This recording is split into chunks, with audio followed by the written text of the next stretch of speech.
Assalamualaikum warahmatullahi Pak. Terima kasih Pak. Alhamdulillah Pak, saya lolos dari CGP Angkatan 8 Bapak Timur. Nah, tugas saya di sini yaitu pelaksanaan modul 1.4 Bapak, yaitu mensosialisasikan nilai positif di sekolah. Mohon izin Bapak. Iya. Nah, jadi yang pertama nanti Bapak akan saya menjawab tentang sekolah kita di sini. Kemudian dalam pelaksanaan itu kita melibatkan pakar kurikulum dan makanya lain. Nah, sebagai sasarannya kita juga akan melibatkan guru untuk mensosialisasikan tujuannya biar guru tersebut bisa membangun keyakinan di kelasnya. Kemudian akan diangkat menjadi keyakinan sekolah yang akan terus menjadi visi-visi sekolah kita, Bapak. Kira-kira kapan itu dilaksanakan? Kira-kira beberapa hari ke depan, Bapak, disediakan di kondisi sekolah kita, Bapak. Ada beberapa orang guru dilibatkan. Betul, Bapak. Bagus Pak, setidaknya menambah motivasi dari kawan-kawan yang lain yang berhasil ikut. Betul, Pak. Ya, terima kasih Pak atas masukannya dan sarannya. Mohon doanya, Pak. Ya. Assalamualaikum warahmatullahi wabarakatuh.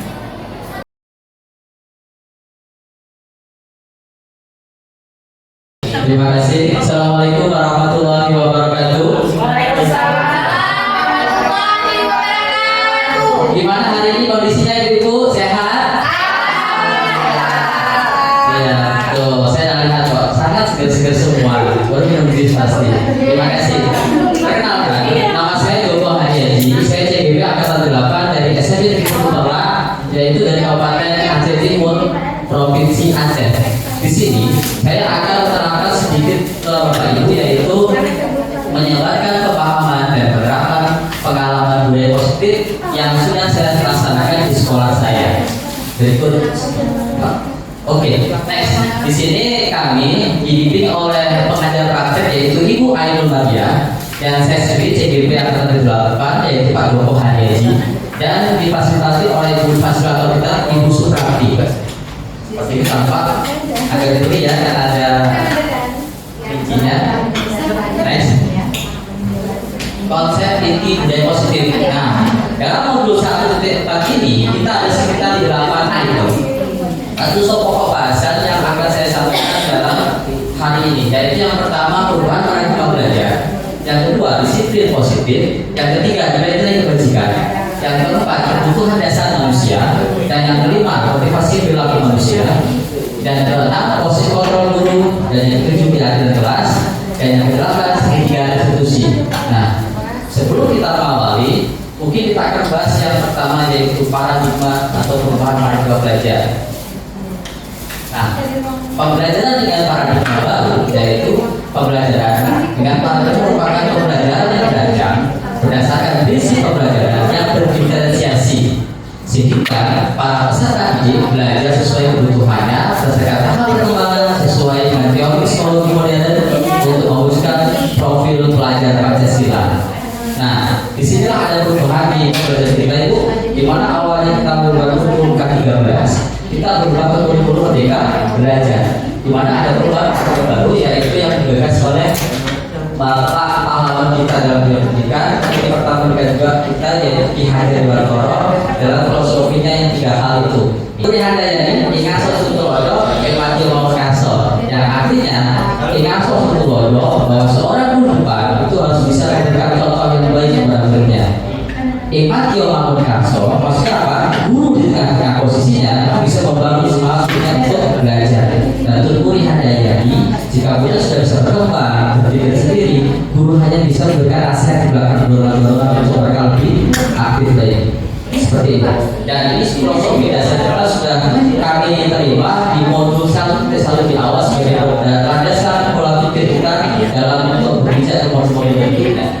Next.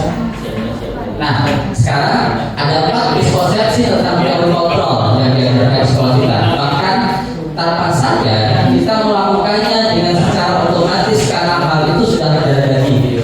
Tetapi hal itu tidak baik karena akan menimbulkan ilusi dalam pembelajaran. Yang tampaknya kita berhasil, tetapi ada waktu kita rekapitulasi atau menggunakan diagnostik untuk mengukur keberhasilan siswa, atau banyak sekali lubang-lubang yang kita lewati.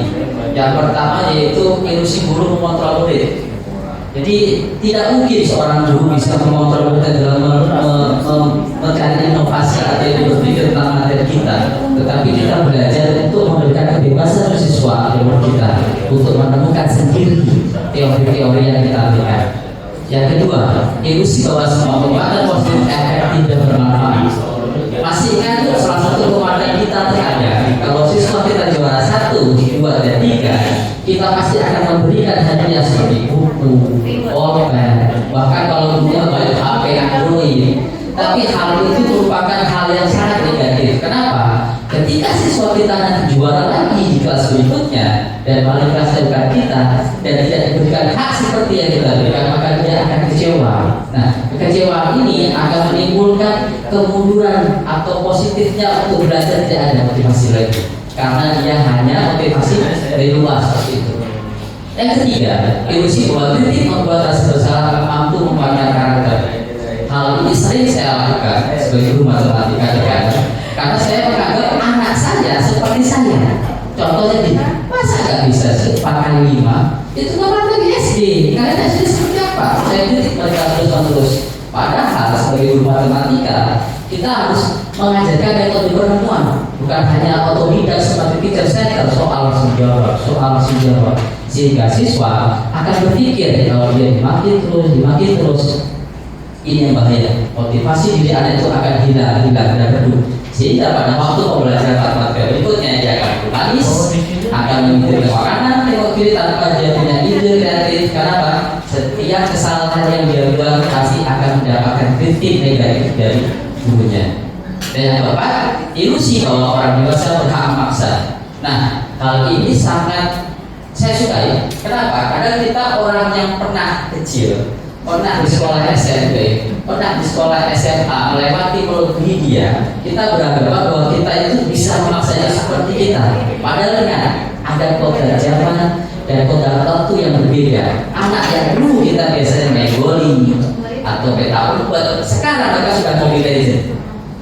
Maka kita sebagai guru tidak bisa memaksakan mereka seperti kita, tapi kita harus menyesuaikan dengan kodrat zaman saat ini.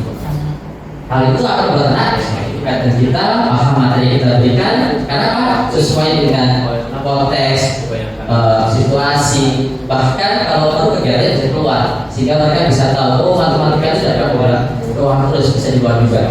Nah, seperti itu.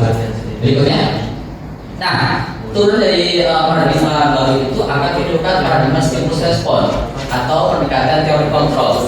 Di sini ada beberapa, saya akan bacakan satu persatu dari kiri ke kanan. Yang pertama stimulus responnya yaitu realitas kebutuhan kita sama. Teori kontrolnya adalah realitas kebutuhan kita itu berbeda.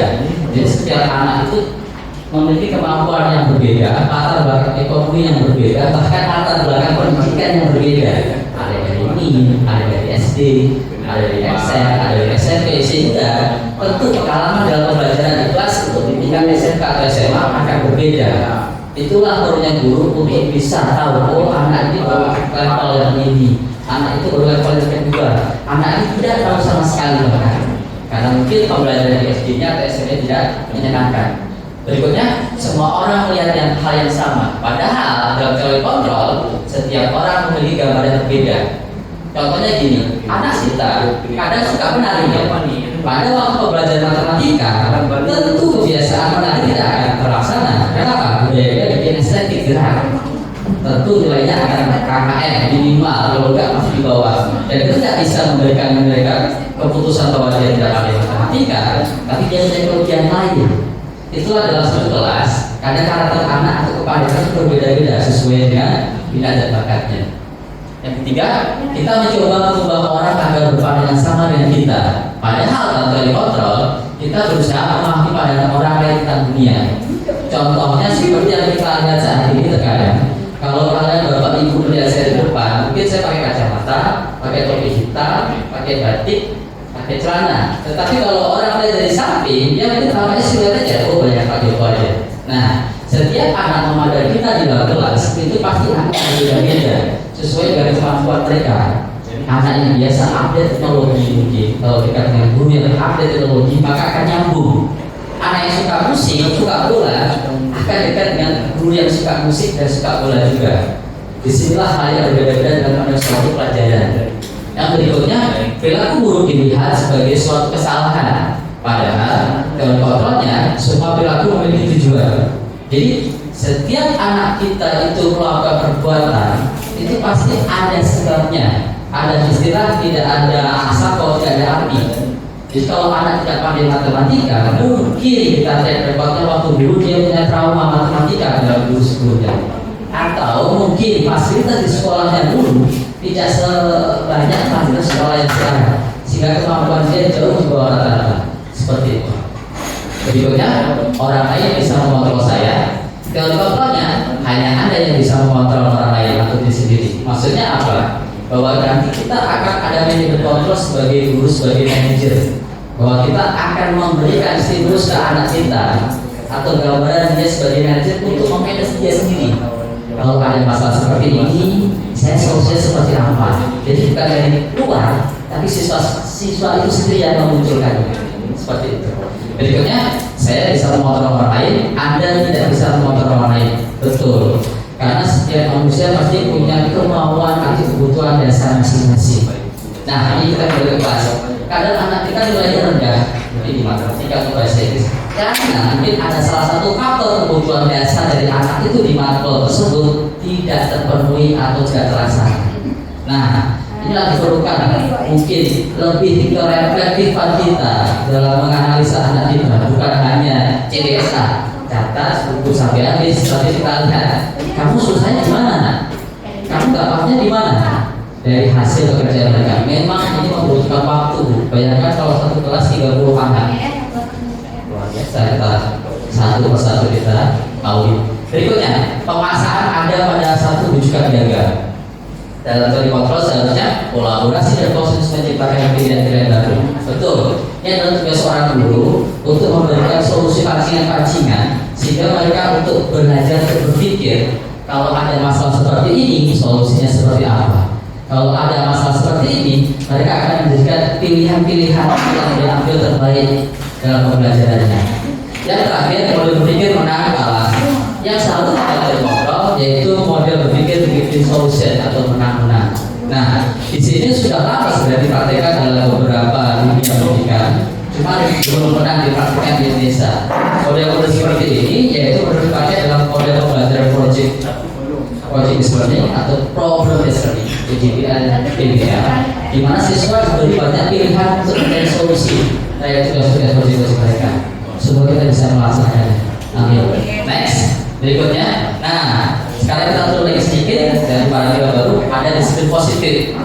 Perlu Bapak juga tahu, disiplin itu ada dua sebenarnya. Disiplin negatif dan disiplin positif. Contohnya yang negatif, seorang pencuri menggunakan kunci T. Itu kalau dia sudah ke 100 kali membuka kunci gagang motornya, itu sangat cepat. Awalnya setengah jam dari awal memasukkan, karena sudah ada 100 motor yang pakai, sehingga jadi profesional cukup 1 menit selesai. Bahkan kalau Bapak Ibu nonton di video anak yang berbicara sendiri, pasti ke 1000 anak, kita nggak perlu baca dulu. Tahu? Oh, ini anak yang udah bosan. Anak ini butuh air minum. Anak ini mau kencing nih, dan dapat dilakukan. Seperti itu. Nah, disiplin positif kita baca berasal dari kata disiplina yang artinya belajar. Disiplin mengacu pada disiplin diri yang memiliki tanggung jawab terhadap apa yang dilakukan berdasarkan nilai-nilai yang diyakini. Berikutnya, disiplin positif merupakan salah satu cara penerapan disiplin yang bertujuan menumbuhkan kesadaran serta memberdayakan diri tanpa imbalan atau penghargaan, terutama ancaman dan hukuman. Ini salah satunya. Kalau kita agamanya Islam sudah diatur sebenarnya. Bahwa disiplin itu ialah menempatkan sesuatu pada tempatnya. Kalau waktu pulang, ya pas pulang. Kalau waktu ada, ya harus sholat. Kalau waktu bertapa, ya harus makan. Kalau waktu udah kenyang, ya harus berhenti. Itu salah satu bentuk disiplin di agama kita. Tapi kadang kita juga belum pernah melaksanakan dengan konsisten.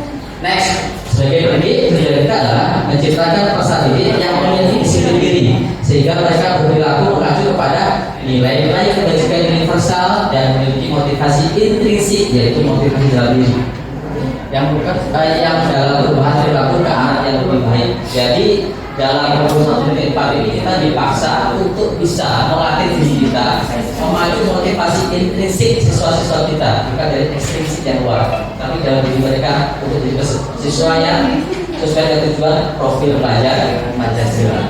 Berikutnya, ini adalah adik saya, Pak Yogi. Kalau bosan, nah apa nilai-nilai kebajikan? Nilai-nilai kebajikan itu dalam definisi buku modul 1.4 yaitu nilai yang disepakati bersama lepas dari suku bangsa, agama, bahasa maupun latar belakang. Jadi ini juga sesuai dengan pendidikan global dari profil pada Pancasila. Next, ada contoh nilai kebajikan atau institusi atau organisasi. Di sini saya bagi tiga. Yang pertama profil pada Pancasila yang merupakan filosofi dasar budaya akar kita yang sudah tumbuh kembang sudah lama. Yang kemudian merupakan Indo Primarius Program, yaitu dia juga sama tapi di luar, yaitu toleransi, rasa hormat, integritas, mandiri, menghargai, antusias dan sampai ke komitmen. Terus kemudian dari dua hal itu akan memunculkan satu lagi yang namanya keterampilan hidup dalam pelaksanaan. Yang pertama dapat percaya, lurus hati, pendengar yang aktif, tidak merendahkan orang lain dan memberikan terbaik dirinya. Oke, seperti itu. Lanjut. Nah, nih kita langsung fokus di dalam kelas nih. Kebutuhan dasar manusia. Kebutuhan dasar manusia adalah segala sesuatu yang kita lakukan untuk mendapatkan apa yang kita inginkan.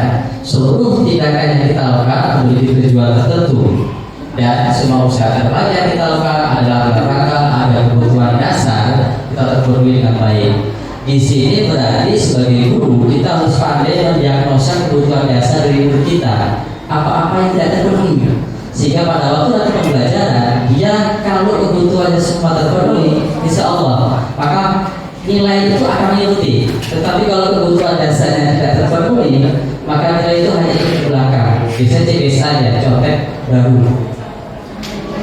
sama siswanya. Oke, next. Nah, di sini kita jabarkan kebutuhan dasar manusia ada 5. Yang pertama yang paling penting bertahan hidup. Yang kedua kasih sayang dan rasa diterima. Yang ketiga penguasaan. Yang keempat kebebasan dan yang kelima kesenangan. Dari hal ini semua itu bisa terpenuhi, maka akan menciptakan kebutuhan dasar siswa kita terpenuhi semua. Contohnya, kalau dia belum sarapan, terus kita ajarkan pembelajaran matematika, dia pasti tidak akan fokus kepada itu. Dan sebaliknya, kalau dia kekenyangan dalam kelas, makanya pada waktu pembelajaran matematika dia akan ngantuk. Jadi harus dalam standar yang cukup gitu. Tidak boleh lebih dan tidak boleh kurang. Dan dalam kasih sayang dan rasa diterima, ini agak susah kita laksanakan. Terkadang karena kita lebih fokus ke tujuan hasil belajar, yaitu selesainya bab atau materi yang kita ajarkan, tanpa melihat kondisi siswa kita sudah lemes kah, belum sarapan kah, mungkin tadi belakang nggak dapat uang saku karena baru siangan kah, atau mungkin saya nggak ngambil aku ayamnya kah, sehingga hal itu dibawa ke rumah sehingga menimbulkan efek samping yang kedua, yaitu kebutuhan rasa kasih sayang dan diterimanya yang berkurang. Itu akan menimbulkan mood belajarnya akan turun. Makanya diharapkan di awal-awal kegiatan kita itu harus menumbuhkan mood belajar dengan ice breaking. Tapi ingat, permainan dalam pembelajaran itu bukan tujuan utama, karena bisa menjadi distraksi atau rusak. Anak fokus bermain daripada belajar. Jadi yang sudah diselingan ya kalau kelihatannya kebutuhan dasarnya tentang rasa kasih sayang dan terima itu berkurang. Berikutnya penguasaan. Nah, di sini ini bukan untuk guru Bapak Ibu, tapi difokuskan ke siswa kita. Kenapa? Karena terkadang harga diri mereka dilecehkan sama kawannya, sehingga moodnya turun lagi pada waktu pembelajaran dia tidak akan fokus lagi belajar.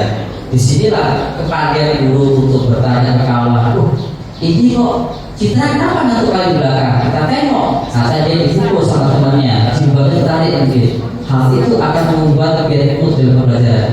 Maka kita harus membuat suatu job-job kecil sebagai guru untuk mengembalikan dunia lagi. Contohnya mungkin soal pertanyaan atau yang lain. Nah, berikutnya kebebasan. Disinilah peran guru untuk menciptakan siswa kita yang mandiri, memiliki pilihan, mencoba hal yang baru, mampu mengendalikan dengan sesuai dengan arah dirinya.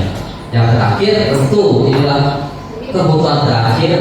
Jika bertahan hidup, kasih sayang, penguasaan, kebebasan, maka akan muncul kesenangan, yaitu bermain, ada humor, antusias, dan tertawa.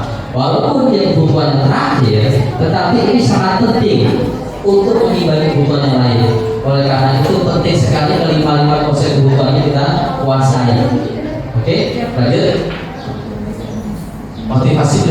manusia, yaitu yang pertama untuk menghindari ketidaknyamanan hukuman, yang kedua untuk mendapatkan imbalan penghargaan dari orang lain.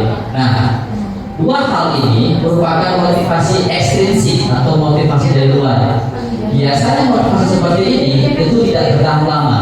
Satu. Yang kedua, dia akan cepat berubah kalau terjejas dengan motivasi yang lain, bermain, kawan, game. Maaf kalau anak SMK punya pacar atau kawan dekat seperti itu.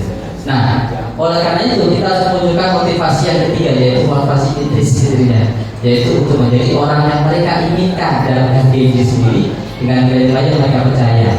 Biasanya untuk mendekati anak untuk mencapai motivasi intrinsik ini, kita harus memberikan pertanyaan-pertanyaan yang menggali. Contohnya gini, Guru, kenapa ngomong sini di belakang? Dia jawab, ya Pak, saya dulu karena belum makan. Kenapa belum makan? Karena bangunnya kesiangan, sudah langsung berangkat. Nah, dari situ kita akan solusi. Ya udah, kalau besok bangunnya jangan kesiangan. Kalau perlu berangkat terus. Nanti manjat sekolah sebelum betul seperti itu. Banyak cara-cara yang lain untuk kita cari solusinya. Next. Oke. Berikutnya. Nah, ini ada 3 hal jenis kalau kita bilang dalam lembaga permasyarakatan itu mensosialisasikan narapidana. Kalau kita mensosialisasikan berubah karakter anak menjadi anak yang sesuai dengan profil pelajaran Pancasila, ada 3 hal. Yang pertama hukuman, yang kedua konsekuensi, yang ketiga restitusi. Nah, ciri khas hukuman itu biasanya tidak terencana, tiba-tiba. Guru tidak tahu apa yang akan terjadi dan tidak dilibatkan sama sekali dalam proses pembuatannya. Bersifat satu arah, hanya dari guru ke murid. Yang keempat berupa hukuman fisik biasanya, atau yang fiskis. Fiskis ini biasanya mereka suruh menyanyi atau melakukan perbuatan hal-hal yang kurang baik, membuat mereka menjadi gor atau kapok pada bahasa yang sampai tidak mengulangi perbuatan yang diperbuat. Nah, di konsepsi dia naik satu level sedikit. Karena apa? Karena ini hukumannya berupa terencana disepakati sesuai peraturan. Yang kedua, gue sudah tahu itu ada peraturannya, ada konsekuensinya. Kalau dia terlambat, konsekuensinya pasti kutip sampai paham. Nah, yang ketiga, sikap guru selalu memonitor murid hanya sebagai pengawas atau pemantau saja di sini. Jeleknya kegiatan bersifat konsekuensi ini jalan, tidak ada pengembangan karakter atau membuat nilai intrinsik anak itu untuk menjadi lebih baik. Itu hanya seperti kegiatan sosialisasi seperti biasa. Kalau terlambat, bisa kamar mandi. Kalau tidak suka air, harus ngepel sampai bersih. Kalau tidak menjalankan tugas, maka menjalankan tugas yang lebih banyak lagi tanpa ada pengembangan nilai intrinsiknya dia. Hal ini kurang memadai sekali. Nah, yang ketiga ini yang sesuai dengan kita, yaitu restitusi. Apa restitusi itu? Yaitu proses menciptakan kondisi bagi murid untuk memperbaiki kesalahan dia. Dan yang kedua, proses kolaborasi untuk mengajak murid untuk mencari solusi sendiri dalam teks ya. Intinya apa? Proses restitusi itu merubah anak yang salah dari kesalahan dia dijadikan awal untuk berubah menjadi yang baik. Seperti itu. Contohnya kalau anak itu pakai sepatu hitam misalnya, nah kenapa kok pakai sepatu putih jangan hitam? Ya Pak, sepatu yang hitam basah. Ya udah, kalau itu gimana solusinya? Maka dia akan berpikir mencari solusinya, mungkin dibersihkan. Ini bukan di hari Minggu tapi di hari Sabtu seperti itu. Banyak cara yang lain. Nah itulah yang dibutuhkan oleh seorang guru untuk mencari titik-titik kecil dari kesalahan-kesalahan anak kita untuk juga menjadi baik. Yang terkadang Bapak Ibu, saya juga sama. Anak kalau sudah salah, itu kayak peribahasa, sudah jatuh tapi patah enggak. Serius, kenapa? Udah enggak buat PR, dimarahi, disuruh berdiri, pulangnya telat, dikasih banyak lagi tugas. Saya yakin minggu depan dia masuk pasti ke kamar mandi atau ke WC, gak akan masuk fasilitas. Karena takut banyak tugas yang belum selesai. Next, berikutnya. Nah, nih 5 posisi kontrol guru. 1. Penghukum. 2. 4 sebagai teman. Dan yang kelima sebagai manajer. Untuk 3 konsep yang di bawah ini saya pakai adik saya Sejoki karena dia masih muda, dia temperamental sekali. Jadi konsep dia sebagai guru dia hanya sebagai penghukum, pemantau dan pembuat merasa bersalah. Tetapi karena saya sudah tua usia 60, maka saya menggunakan konsep yang keempat dan kelima sebagai teman dan manajer. Oke. Nah, kalau sudah dari hal ini, apa yang ibu sudah pernah lakukan? Apakah sebagai penghukum, pemantau, pembuat rasa bersalah seperti Abang Suyuki, atau teman seperti saya, atau manajer? Teman. Kalau saya dalam real sebagai pendukung. Kenapa? Jujur, pelajaran saya itu matematika, dibutuhkan kecepatan dan dibutuhkan keakuratan dalam kerjaannya. Terkadang saya menganggap siswa saya itu seperti saya. Soalnya susah, saya kasih 5, mereka kasih waktu 2 jam. Alhamdulillah kumpul bersih semua, hanya soal itu sekolah. Saya kira kalian ini mana? Gak pandai-pandai kemarin kan saya belajar kan, cuma diganti angka tanpa saya berikan solusi bahwa modelnya seperti ini. Nah, hal ini sering saya gunakan dalam kegiatan pembelajaran. Sungguh sangat menyenangkan. Walaupun mungkin mereka tidak sama saya karena saya agak baik ya. Setiap hari istirahat dikasih bol-bol, ada itu bareng, beli bakso 2, jadi dia nggak ada. Tapi kalau pembelajaran semua tersenyum. Cepat selesai, cepat selesai, cepat selesai. Next, nih kita akan contohkan satu contoh penerapan 5 posisi kontrol guru. Yang pertama pendukung. Ini siswa saya kelas 95 sekarang sudah jaya tahun lulus. Kasusnya siswanya datang terlambat saat upacara bendera. Nah, kalau kita sebagai guru hukumannya apa? Berdiri di lapangan 1 jam setelah kegiatan upacara bendera selesai. Bayangkan kalau kita tidak sendiri sedang seperti ini, musimnya musim panas, kita berdiri, gimana gosongnya muka kita? Apalagi anak gadis udah pakai skincare lagi buka kan? Dimana mahalnya tuh harga skincare bisa luntur bedak-bedaknya karena kena sinar matahari. Sangat mengenaskan sekali. Nah, inilah proses terus sebagai pendukung yang hanya memberikan efek juga agar ke depan anak itu tidak bisa memulai kesalahan yang sama, tapi tidak mendidik untuk karakternya dia. Kalau dia tidak berbeda yang lain, ya tepat. Tapi nanti pada waktu dia berusia pasti akan terlambat lagi pada waktu upacara bendera hari Senin. Karena tidak ada ilmu yang dia dapat dari pemukul ini. Berikutnya, nah pembuat rasa bersalah dia bagaimana? Nah kasusnya siswa-siswa datang terlambat ke sekolah juga. Nah dia ngomel, berapa kali bapak harus memberitahu kamu? Kamu buat bapak kecewa dan sedih. Apakah kamu tidak kasihan kepada bapak? Kalau gurunya sojoki, saya jawabnya semua, makasih ya Pak. Biasanya pasti berakhir dari awal. Ya kan sojoki cuma 1 di Korea Selatan. Gak ada sojoki lain di sini kan. Nah, berarti kita tidak akan bisa menerapkan guru untuk membuat rasa bersalah. Kenapa? Jujur, kalau kayak Pak Jamil aja gurunya, saya jamin semua siswa sudah masuk duluan. Kenapa? Takut dihukum sama dia dulu. Bukan karena sojokinya. Next. Nah ini sebagai teman, kasusnya juga sama. Siswa tidak memakai atribut lengkap di hari Senin, jadi ada 1 kaos kaki atau event yang tidak digunakan. Nah, atau satu sebagai guru yang ngomel, sebagai guru kamu, bapak ingatkan agar segala atribut yang kurang segera dilengkapi. Ingat, bapak lihat besok ya. Tuh langsung senyum guru kami dia. Iya bang. Oh maaf pak, jawabannya. Ya, cuma ini kan guru sodoki, bukan kita. Kalau kita sebagai guru, buru-buru senyum, nah ya kita udah senyum. Udah Pak Joko nih, mau saya buat nih, seperti itu. Jadi sebagai guru, kalau kita berkata sebagai teman, terkadang siswa kita tidak akan muncul motivasi intrinsiknya kalau kita sebagai teman. Next, berikutnya. Nah, sekarang sebagai pantau agak sedikit. Bapak lihat berapa kali Bapak Ibu memberitahu kamu selalu mengecewakan ibu bapak ya. Itu kasusnya karena dia datang terlambat. Nah, karena data seperti itu hanya memantau, siswa atau guru kita tidak ada motivasi intrinsik untuk muncul. Kenapa? Karena kita hanya memberikan nasihat, jangan diulangi. Kalau nggak bisa belajar dan rajin ya. Kalau nggak bisa kan nggak apa-apa, yang penting duduk manis. Kamu kurang ya udah yang paling tenang dan paling pulang-pulang. Hal ini tidak akan menimbulkan motivasi intrinsik untuk anak kita. Berikutnya, ini ya, udah banyak putih, rambutnya udah dinyakin, senyum lagi. Nih, contoh putus sebagai manajer. Siswa tidak memakai sepatu hitam. Dia bertanya nih, atau sendiri, apakah kamu tahu kesalahan kamu?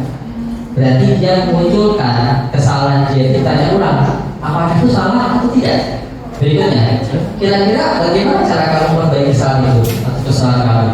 Nah, dari kesalahan dia memakai sepatu tidak hitam, dia munculkan lagi untuk kemudian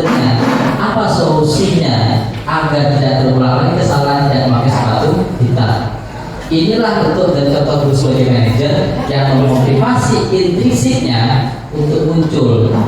Karena apa? Motivasi, ide, solusi berasal dari murid. Guru hanya mematik menggunakan pertanyaan pancingan saja.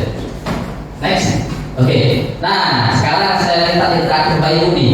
Apakah sebagai pemarah, merasa bersalah, sebagai best friend atau best friend, sebagai pemantau atau sebagai manajer? Oke ya Pak Heri, siap? Nah, mari berarti menebak posisi Anda sebagai guru yang apa? Kalau berhasil, maka dapat. Udah habis ya judulnya. Udah, yang berhasil dapat tepuk tangan, selalu berarti. Next, nih pertanyaannya. Saya lihat dari kemarin sudah 3 kali datang terlambat. Saya kecewa sekali dengan kamu. Ini kontrol guru sebagai apa? Pemantau, manajer, Pemantau, Pak. pemantau. Kita cek. Ini pintar sekali. Terima kasih. Nah, tepuk salut. Prok prok prok salut. Prok prok prok salut. Prok prok prok salut. Oke, mantap. Tes berikutnya. Ini Abang Sojogi pertanyaan begini. Kamu tidak pernah benar melakukannya. Ibu Citra sebagai apa nih? Penghukum ya Pak. Penghukum. Iya betul. Terima kasih. Tepuk salut. Prok prok prok salut. Prok prok prok salut. Prok prok prok salut. Terima kasih.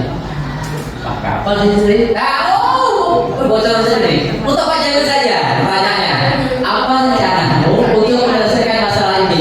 Dan tadi. Apa jawabannya? Guru sebagai apa nih? Apa rencanamu untuk menyelesaikan masalah ini? Oh, eksekusi. Aduh, Pak Jamin. Tanya ya? Oh, ada betul-betul. Ya, Pak. Terima kasih. Next. Oke? Nah, yang terakhir. Ayolah. Bawakan demi Bapak Ibu. Iya, Bu. Betul. Terima kasih, Bu. Saya cek ya. Iya. Benar. Merasa bersalah. Next. Nih, kamu tidak pernah mendapat nilai jika tidak mengerjakan tugas. Teman, jadi kamu sebagian karena saya kamu tidak akan dapat nilai kalau kamu tidak belajar.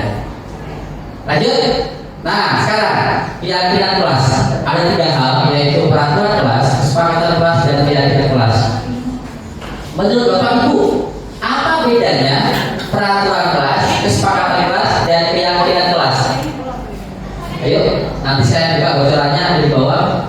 Apa bedanya dulu? Peraturan, kesepakatan, dan keyakinan. Pas? Oke, kita cek ya. 1, 2, 3. Wow. Nah, peraturan kelas itu ya alat untuk mengatur perilaku yang diharapkan jadi pada peserta agar menjadi lebih baik. Sedangkan kesepakatan kelas adalah pernyataan tujuan bersama berdasarkan standar perilaku antara siswa dan guru pada lingkungan sekolah. Jadi ada kemauan yang dikasih sendiri-sendiri. Sedangkan keyakinan kelas adalah kesepakatan yang diyakini oleh seluruh warga kelas berupa pernyataan universal yang dibuat dalam bentuk kalimat positif serta yang dibuat dalam jumlah yang banyak sehingga dapat diingat, dipahami, dapat diterapkan kelasnya. Next. Oke. Nah, kita nonton video saja untuk keyakinan kelas ini. Saya sudah membuat keyakinan kelas 1. Dan ini dulu. Oh, kita.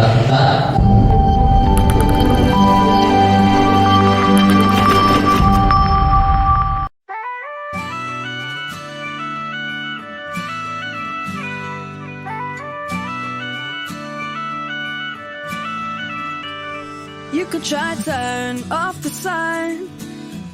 I'm still gonna shine away, yeah, and tell everyone we're having some fun today. We can go wherever you wanna and do whatever you like. Let's just have a real good time. Assalamu alaikum, alaikum, yeah. Assalamu alaikum, alaikum, yeah. Terima kasih Bapak dan Bapak. Saya baca dulu ya. Tidak judi, boleh. Baik, boleh. Tolong teman, boleh. Tidak sombong, tidak merokok. Adil, datang lebih awal, sopan. Aman. Baik pada teman. Tidak kebaikan, tidak sombong.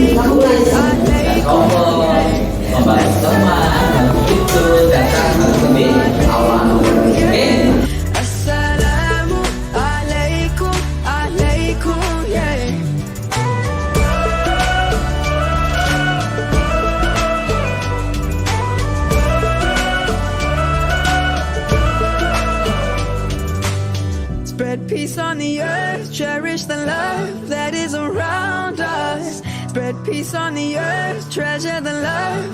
Oke, balik alas lagi. Nah, itu tadi proses pembuatan keyakinan kelas yang mungkin durasi video sekitar cuma 2 menit. Tapi kalau kenyataannya agak lama karena kita harus menjelaskan dulu apa itu keyakinan kelas, gimana prosesnya mengambil keyakinan kelas, kemudian kita tempel keyakinan kelas di papan tulis, kita sepakati satu persatu. Kalau sudah, kita tulis lagi di papan tulis. Nah, baru kita terapkan bahwa keyakinan kelas itu harus dilaksanakan karena kaliannya membuatnya. Next. Nah, sekarang kita lihat konsepnya seperti teksturnya. Pembentukan keyakinan kelas yang pertama bersifat abstrak, berupa pernyataan universal, dibuat dengan pernyataan positif sedikit saja agar teringat dan sesuai dengan kondisi kelas sekolah sehingga bisa diterapkan. Semua warga sekolah atau warga kelas dilibatkan saat pembuatan keyakinan kelas.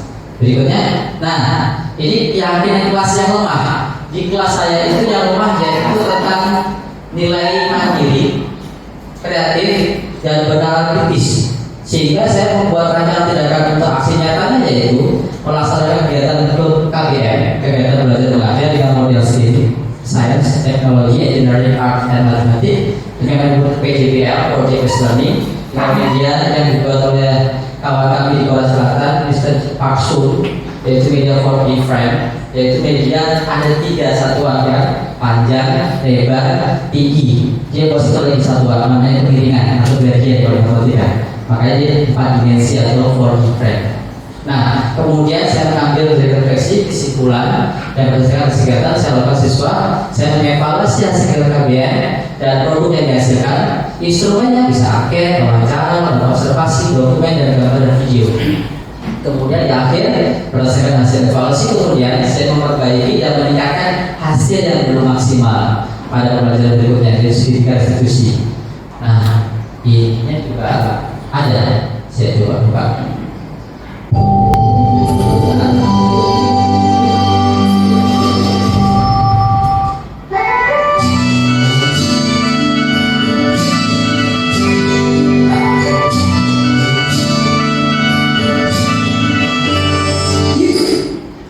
Ini ya, ada sedikit trouble di PPT nya karena dia slideshow, jadi saya end dulu slideshow-nya. Nah, baru bisa diputar. Karena kalau saya pakai PPT yang di satu lagi itu bisa. Berarti pelan.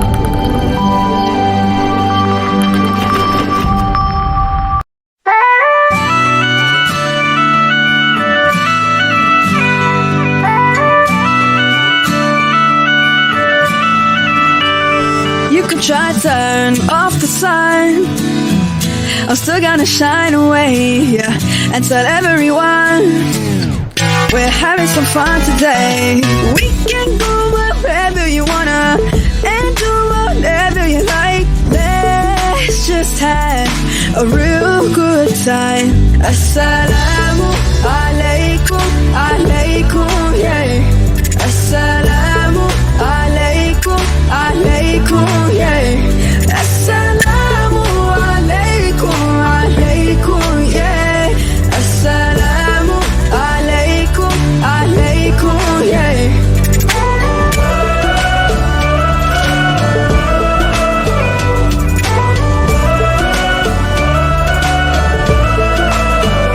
I just wanna spread love and peace and all of my happiness, yeah, to everyone that I meet, cause I'm feeling spectacular.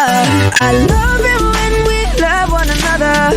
Give thanks every day for this life, even with a smile on my face. Assalamu alaikum, alaikum, yeah. Assalamu alaikum, alaikum, yeah. Assalamu alaikum.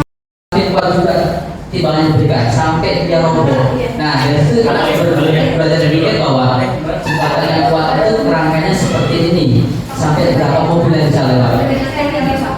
Iya, nah kita kembali ke alat satu. Apa gambar? Kawannya Pak Heri pasti ini. Next. Nah, sekarang ada segitiga pada institusi. Apa itu segitiga restitusi sebenarnya karena ada 3 konsep model alurnya, makanya dia disebut dengan segitiga restitusi. Yang paling awal yaitu menstabilkan identitas, yang kedua valid tindakan yang salah, yang ketiga yaitu terakhir menanyakan keyakinan.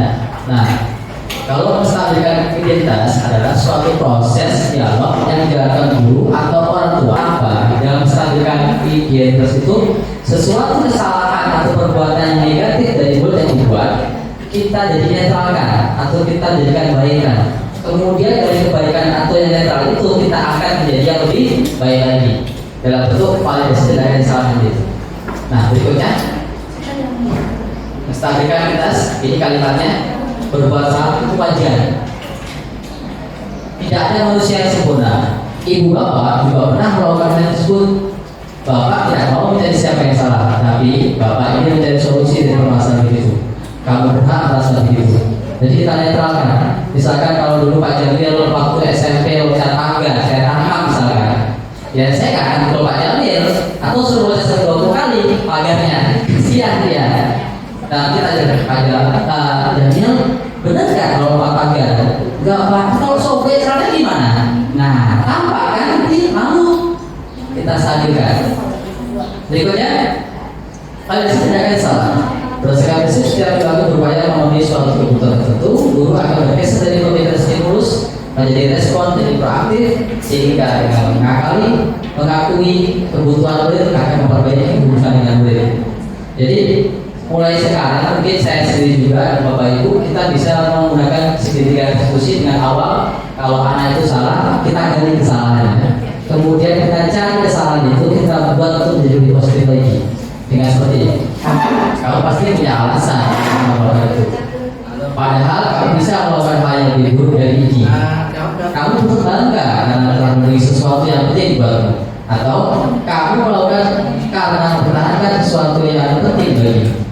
Next, menanyakan keyakinan. Nah, ini murid akan diberi pertanyaan-pertanyaan bermakna untuk menunjukkan motivasi secara intrinsik sehingga mampu mengaitkan keyakinan dengan tindakan yang salah. Nah, di situ contoh pertanyaan seperti ini: apa kira-kira kelas kita? Kira-kira apa yang harus kamu lakukan pertama? Atau seperti apa gambaran sebuah kelas yang dia menurut kamu? Atau kamu itu jadi orang seperti apa? Nah, dari situ anak itu akan mulai berpikir dalam dirinya, intinya, saya menjadi apa setelah SMP kalau lulus terus? Akan betul ya solusinya. Oh, kalau mau jadi tokek sawit berarti harus tokek sawit yang benar-benar tokek sawit. Mulai lulusnya itu bukan untuk main volley atau main PlayStation atau Mobile Legends, tapi ke sawit dia. Jangan tahu kalau sawit yang bagus, ikut TR sawit mungkin, ikut sawit mungkin pakai aku seperti itu. Hal yang positif. Berikutnya, nah contoh segitiga restitusi. Saya menggunakan 2 kasus. Yang pertama Ismiranda siswa saya kelas 5, satu lagi Anissa Wadatila ini juga, dan saya sudah membuat videonya.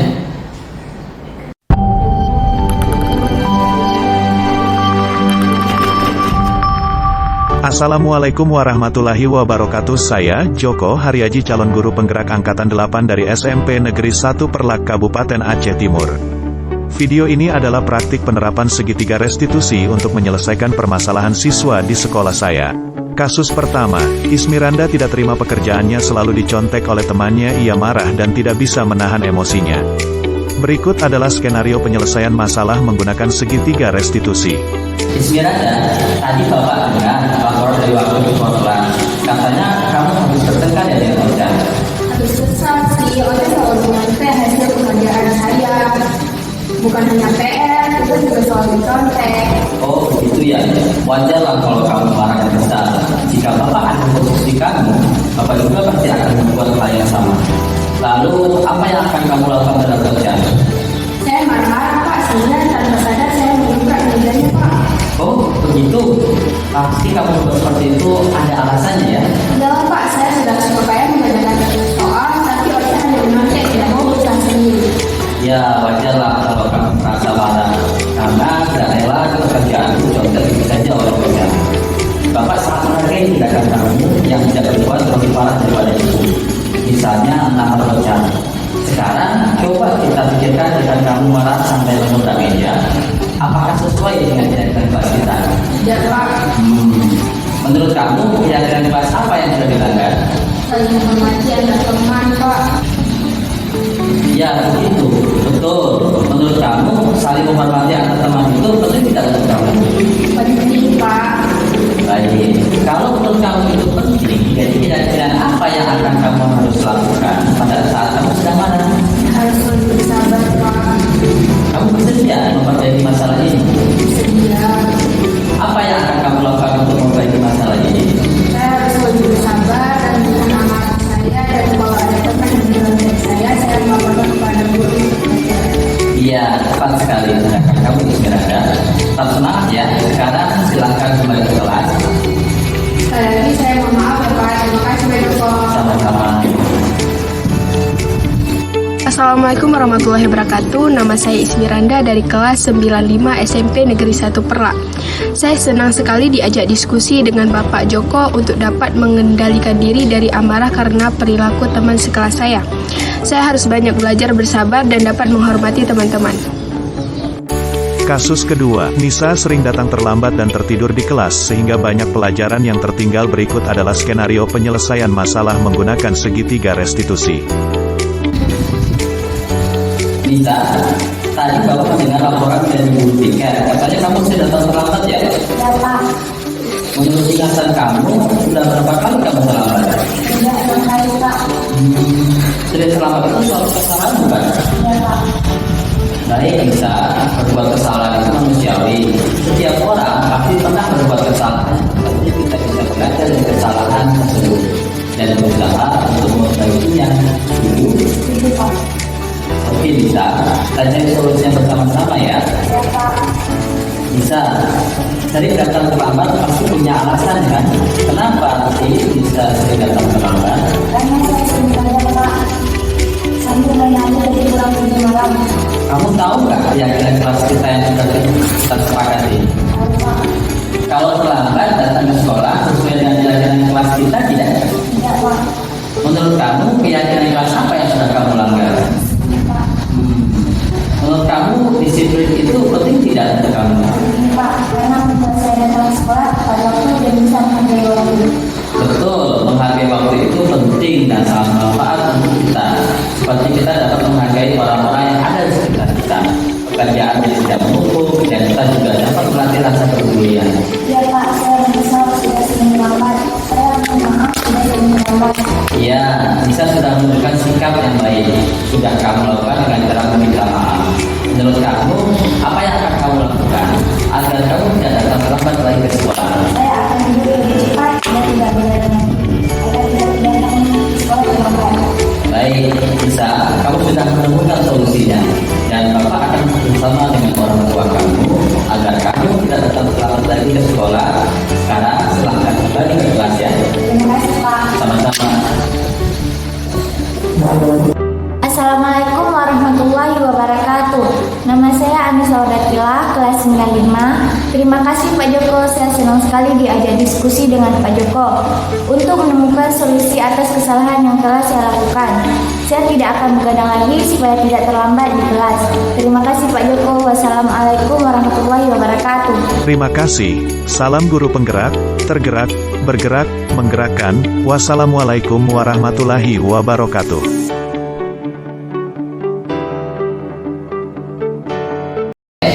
Nah, berapa semua tadi kan? Nah, itu tadi itu adalah kasus 1 dan kasus 2 tentang penerapan segitiga restitusi. Berikutnya, nah sekarang closing statement kesimpulan bahasa kita. Dalam penerapan disiplin positif, hendaknya guru bisa ada pembagian profesional dan sosial yang baik menggunakan guru mampu merefleksikan dirinya dalam posisi kontrol saat ini. Bagaimana menjaga dirinya sebagai AMO? AMO itu adalah manajer yang itu bekerja menjadi insan yang mandiri, merdeka, dan bertanggung jawab. Berikutnya, oke, terima kasih. Saya Joko Haryadi, CGP Angkatan 8 dari Kabupaten Timur, SMP Negeri Perak, tergerak, bergerak, dan menggerakkan. Salam guru penggerak. Terima kasih. Assalamualaikum warahmatullahi wabarakatuh.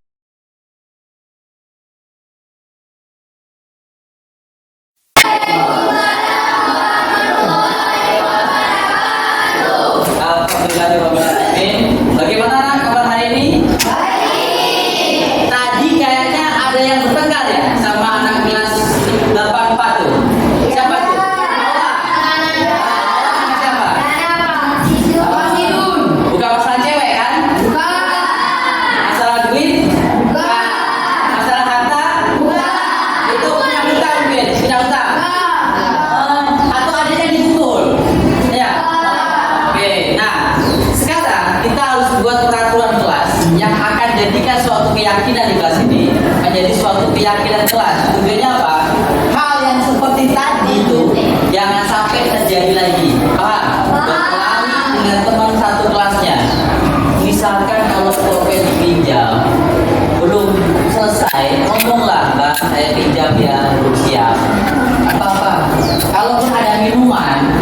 ya minta, kalau memang kita dagingnya kasih aja.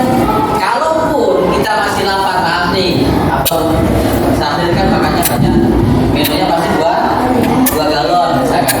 Ya udah, nggak apa-apa. Habiskan dulu bang, saya masih kenyang. Oh udah, pak saya masih lapar, apa lagi? Jangan diganggu, ya. Itu salah satu keyakinan keras yang harus kita sepakati. Nah, pertama Pak akan jelaskan apa itu keyakinan kelas. Ingat, perhatikan. Nah, ini salah satu yang melanggar keyakinan kelas. Ngobrol waktu gurunya bicara. Ini ada banyak ngobrol kan? Nah, tujuannya apa? Bahwa kalian ini harus punya adat kepada guru. Pegang ini nggak ada dosa. Dipakai ini pun tidak akan berdosa. Tapi kalau kita duduk, guru menjelaskan kalian ngobrol sendiri, baru jangan ulangi ya, tidak baik.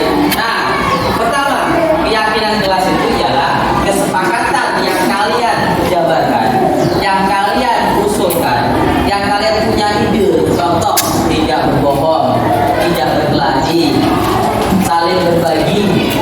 Mendengar kalau itu saling berbagi bonbon atau gotong royong Pak, berkata jujur, tidak sombong. Nah, silahkan nanti kalian tulis, kemudian kalian tempel dalam papan yang warna pink ini.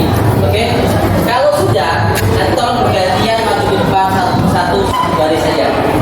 Kalau sudah selesai baris ini, nempel gantian baris berikutnya. Nah, Bapak akan menjelaskan terkait apa yang harus ditulis. Jangan sampai nanti kalian miskonsepsi apa yang harus dituliskan. Jangan sampai kalian salah paham. Saya suruh tulis hal-hal yang tidak baik, kalian tulis hal-hal yang baik. Saya suruh tulis kebajikan kelas ataupun tidak bohong, dan kalian tulis suka mencuri, lompat tagar gitu. Ya, nah salah satu contohnya ini, tidak boleh berbohong.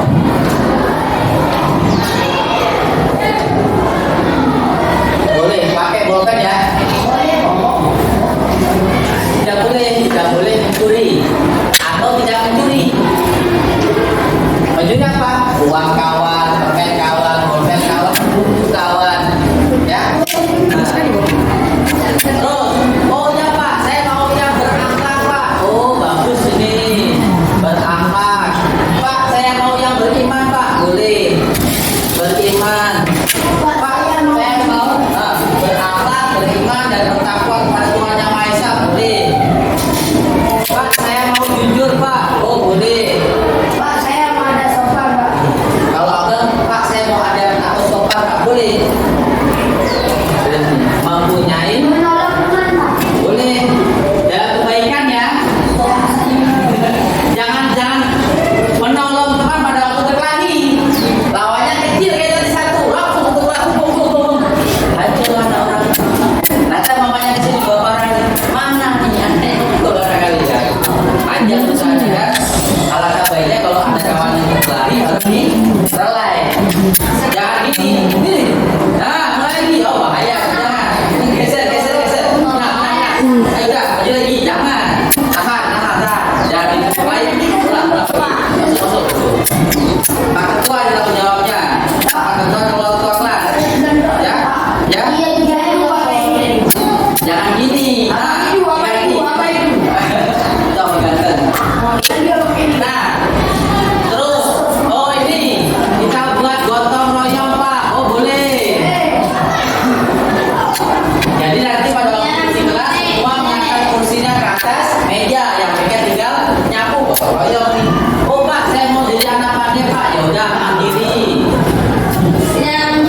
Oh Pak, saya mau kreatif Pak. Apa? Kalau buku bawa pelajaran semua kreatif. Oh Pak, saya mau pandai Pak. Bernalar kritis. Boleh.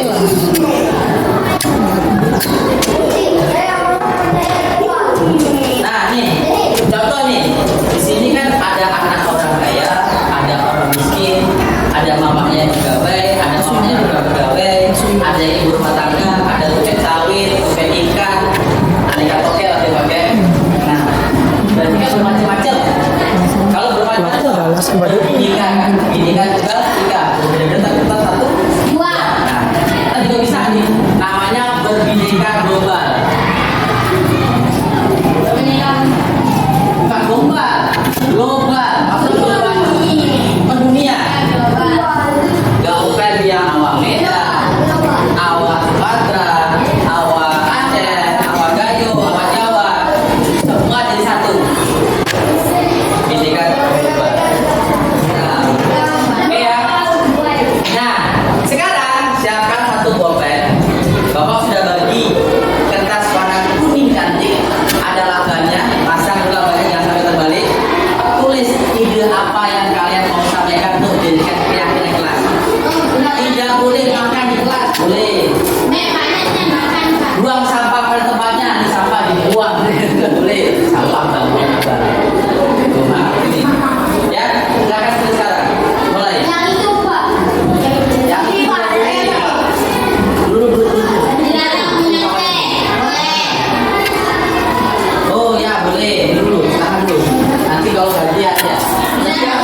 Selain yang tulis ini, ada nggak kunci yang lain?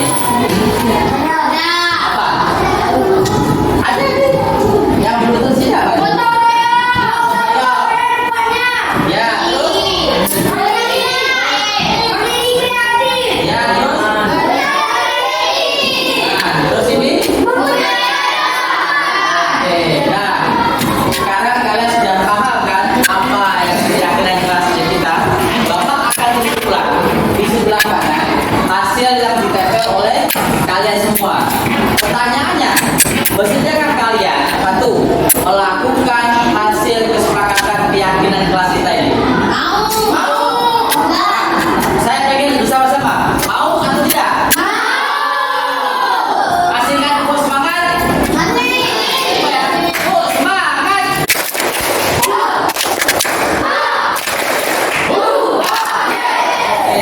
Masih ingat berarti cocok kakaknya kalau ngajarin. Berarti yang pertama kita ajarkan tidak boleh berbohong. Ini yang penting ini. Walaupun cari keluar kelas, ternyata di sini ada air putih katanya. Minum. Tidak loh. Ya udahlah, abang nih. Hanya ada tarik sedikit.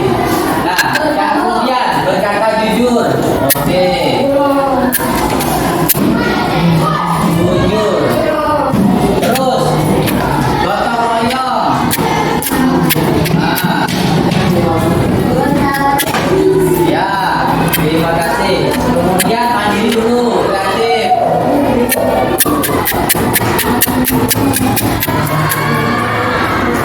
Kemudian bernalar kritis.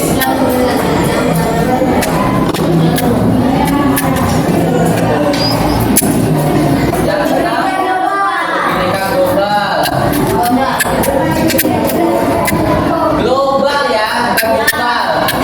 Itu bahasa Jawa. Itu baju yang sudah nggak pernah dipakai jadikan lap pakaian. Global. Nah, ada yang kurang nggak? Apa? Beriman.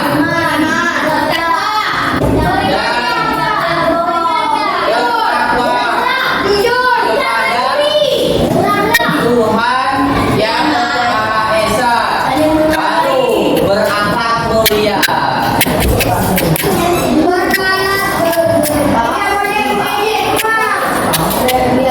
Benar bilang sekali.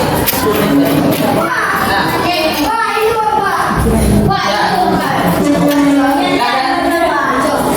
perhatikan. Tolong baca ulang lagi ya. Hasil kesepakatan atau keyakinan kelas kita yang dari kita sepakati ini. Namanya keyakinan kelas. Yang pertama, tidak boleh berbohong. Yang kedua, berkata jujur. Yang ketiga, yang keempat, yang kelima, yang keenam,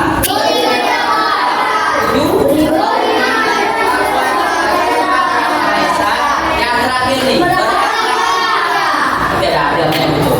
Nah, tolong nanti kalian apapun yang terjadi berperilakulah seperti keyakinan kelas yang sudah Bapak tulis di depan kelas. Kalaupun ada masalah dengan kawan, maaf nih, mungkin abang berkelahi sama adik, adiknya curhat ke kakaknya, datang 5 orang yang kecil-kecil, berkelahi kan? Nah, tidak baik. Lapor dulu ke ketua kelas, karena dia berilmu, minimal kalau dipukul pasti tendang. Enggak, kasihan lah. Nah, ketua kelas tuh jangan dipukul, jangan berkelahi, jangan berkelahi. Ayo kita minta maaf. Selesai. Aku cuma Pak, kami juga mau berkelahi Pak. Berapa orang? 1, 2. Siapa penengahnya? Ketua kelas aja makan bakso. Bertiga. Perut kenyang kan? Minum es teh lagi. Tidak jadi berkelahi.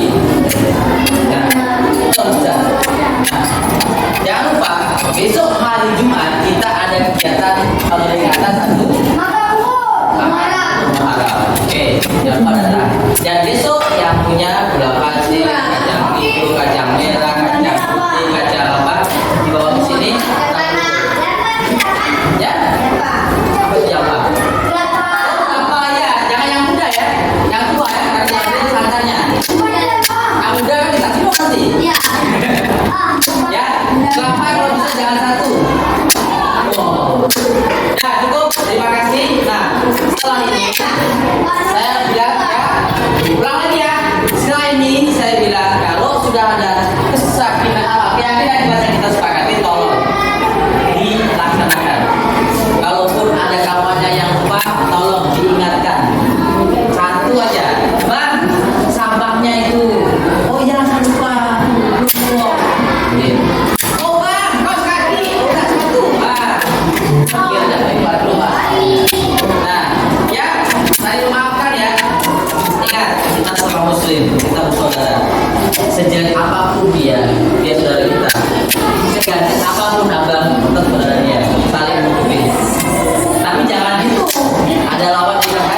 kita senang sama-sama. Wah, no.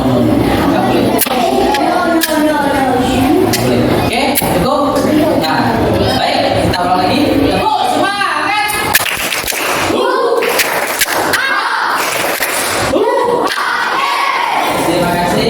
Terima kasih telah menyepakati hasilnya yang kita. Semoga depan kita bisa melaksanakannya.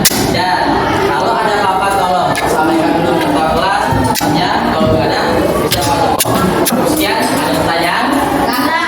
Assalamualaikum warahmatullahi wabarakatuh.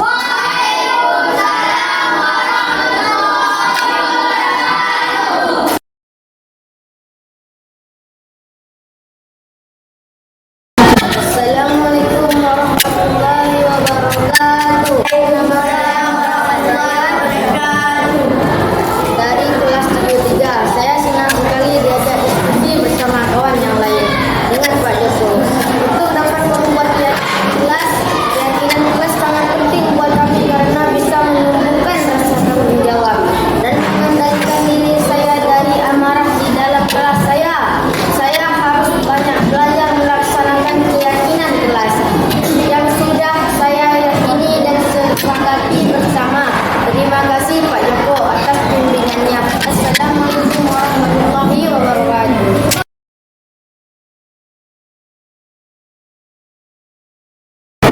Assalamualaikum warahmatullahi wabarakatuh.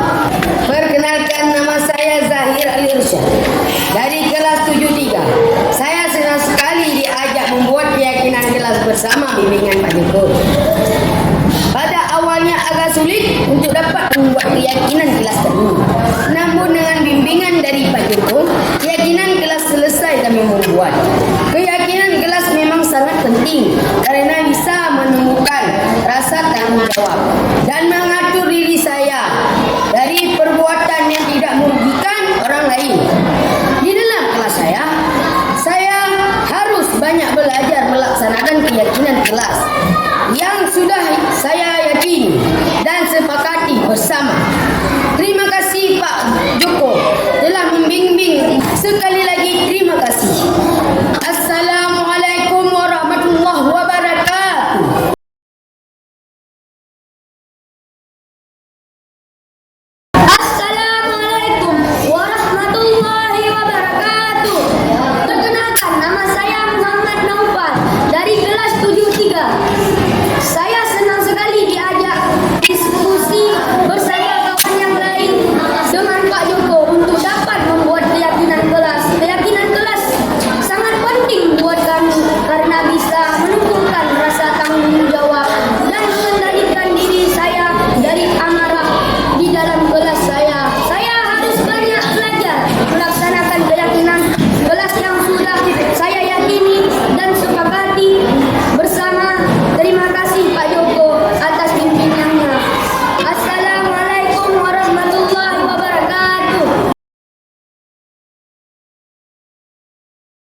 banyak belajar, melaksanakan keyakinan kelas yang sudah saya yakini dan sepakati bersama kawan-kawan yang lain.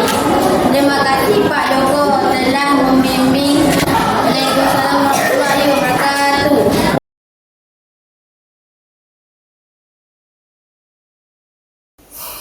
Assalamualaikum warahmatullahi wabarakatuh. Perkenalkan, nama saya Joko Haryaji, calon guru penggerak angkatan ke-8 dari SMP Negeri 1 Perlak, Kabupaten Aceh Timur, Provinsi Aceh. Berikut adalah testimoni saya sebagai wali kelas 73 yang telah berhasil membuat keyakinan kelas kami. Pembuatan keyakinan kelas pada awalnya sangat sulit, dikarenakan siswa kami merupakan siswa baru kelas 7, yang merupakan peralihan dari kelas 6 SD menjadi siswa SMP kelas 7. Disinilah diperlukan keterampilan wali kelas untuk menjelaskan apa itu keyakinan kelas. Yang pertama saya lakukan adalah dengan berkonsultasi dengan kepala sekolah, serta untuk meminta izin di dalam proses pembuatan keyakinan kelas. Setelah itu, saya melakukan kegiatan pembuatan keyakinan kelas. Yang pertama saya lakukan adalah menjelaskan terlebih dahulu pengertian peraturan kelas, yang kemudian saya tingkatkan menjadi kesepakatan kelas, dan setelah mereka memahami, maka saya tingkatkan lagi menjadi keyakinan kelas. Kemudian, saya pertama membagikan kartu kecil kepada murid, untuk dituliskan beberapa ide-ide mereka untuk dapat dijadikan keyakinan kelas yang mereka inginkan. Setelah mereka selesai menuliskan ide mereka, secara bergantian mereka menempelkan hasil ide yang mereka miliki ke kertas karton warna pink yang ditempelkan pada dinding papan tulis kelas.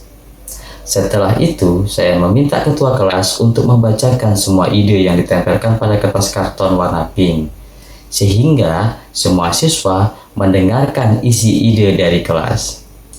Kemudian, secara bermusyawarah, saya menyimpulkan kesepakatan kelas yang ada, menjadikan poin-poin yang mereka yakini dan setujui bersama, sehingga dapat kami jadikan keyakinan kelas. Di akhir kegiatan, saya mengulang kembali apa, mengapa, dan bagaimana hasil keyakinan kelas kita harus yakini dan dilaksanakan bersama.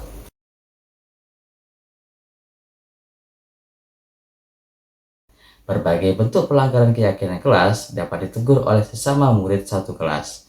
Dan jika belum terdapat solusi penyelesaian masalah tersebut, maka dapat disampaikan kepada wali kelas untuk dimusyawarahkan secara bersama-sama dalam rangka mencari solusi dari pelanggaran keyakinan kelas tersebut. Demikian testimoni proses pembuatan keyakinan kelas 73. Kurang lebihnya saya memohon maaf. Salam guru penggerak, tergerak, bergerak, dan menggerakkan. Guru Bergerak Indonesia Maju.